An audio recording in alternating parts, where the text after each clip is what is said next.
से ही परम पद की प्राप्ति होती है कि राजा के शासन से विष्णु लोक को क्यों न जाए, जिनकी जिह्वा पर हरि ये दो अक्षर विराजमान हैं, जो विष्णु भगवान को प्रणाम करते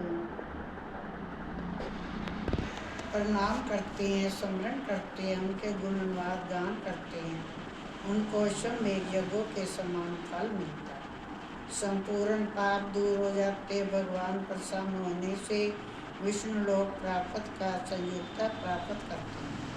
याग करने वाले कुरुक्षेत्र या सरस्वती में स्नान करने वालों को तो फिर से जन्म लेना पड़ता है, परंतु वैशाख मास में जो माधव भगवान के धर्मों का पालन करता है, उनका विष्णु भगवान प्रसन्न होकर सदा उनकी सहायता करते हैं। ईश्वरे उस राजा का प्रभाव मेरे वश में नहीं, क्योंकि वासुदेव भगवान के भक्तों का शुभ कहीं नहीं, उसको जन्म मृत्यु जरा व्याधि आदि भय नहीं आते। स्वामी के नियुक्त कार्य करने पर देहधारियों को कुछ अपराध नहीं होता। हे यम, जब तू इस कार्य के करने में असमर्थ है तो तेरा क्या दोष है, तू शोक मत कर। ब्रह्मा जी के ऐसा कहने पर यम बहुत दुखी हुआ, दीन वाणी से कहने लगा, हे तात, अब मुझे अपने काम पर जाने की इच्छा नहीं। इस महावीर्यवान राजा को जब मैं अपने धर्म से चलायमान कर दूंगा, तब कृत्य कृत्य होगा। हे कृपालु, आप मेरे इस कार्य को सिद्ध करा दीजिए, तब मैं फिर शासन करूंगा। ये बात सुन ब्रह्मा जी यम से कहने लगे, इस विष्णु धर्म परायण राजा का निर्णय तुम नहीं कर सकता। फिर ब्रह्मा जी यम को साथ लेकर विष्णु भगवान के पास गए, सांख्य योग द्वारा स्तुति करने लगे। तब विष्णु भगवान प्रकट हुए, यम और ब्रह्मा ने प्रणाम किया।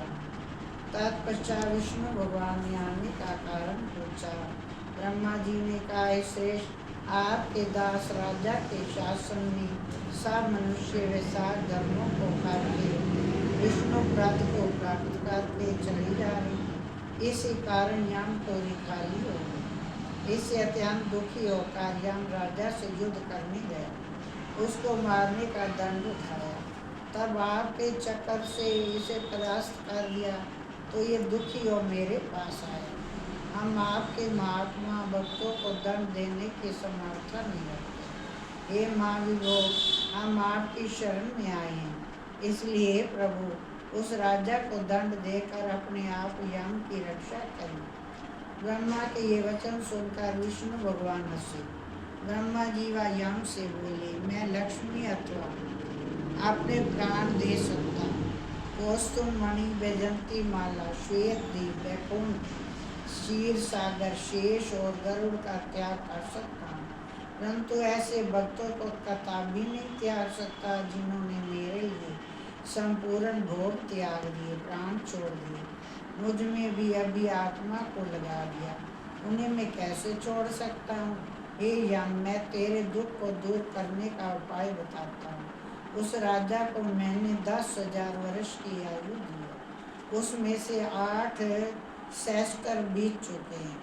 अब 2 सहस्त्र वर्ष की आयु भोग कर वो मेरी सयुज्य भक्ति को प्राप्त हो जाएगा। तब एक वैन नाम का राजा बड़ा दुराचारी होगा, वो सब वेद भक्तों धर्मों को लोप कर देगा।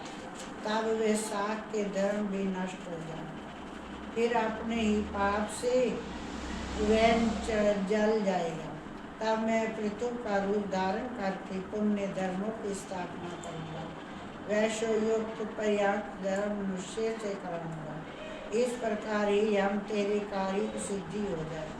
तू दुख मत कर, वैशाख के धर्म में निष्ठा और महात्माओं द्वारा इस वैशाख मास में भी तुझे भाग प्राप्त होगा, राजा से भी तेरा भाग मिलेगा। तो दुख को छोड़कर पराक्रम प्राप्त होने योग्य बन, जो मनुष्य पृथ्वी में तेरे उद्देश्य से प्रतिदिन स्नान, अर्घ, जल, कुंभ, दही अनादि का दान ना करेंगे, उनके किए सब कर्म निष्फल हो जाए। तू राजा के ऊपर क्रोध का त्याग कर दे, वो राजा तेरा भाग देगा, क्योंकि वो मेरा अत्यंत भक्त है। और जो कोई प्राणी तेरा भाग देकर विशाख धर्मों में परिवर्तित हो, उनके धर्म में तू विघ्न मत करना। जो धर्म के पालन करता तुम्हें छोड़ केवल मेरा ही भजन करे, उनको तुम मेरी आज्ञा से अवश्य दंड देना। उस राजा से तुम्हें भाग दिलाने के लिए मैं अभी सुनंद को भेजता हूँ। वो वहाँ जाकर तुम्हें भाग दिलवाएगा।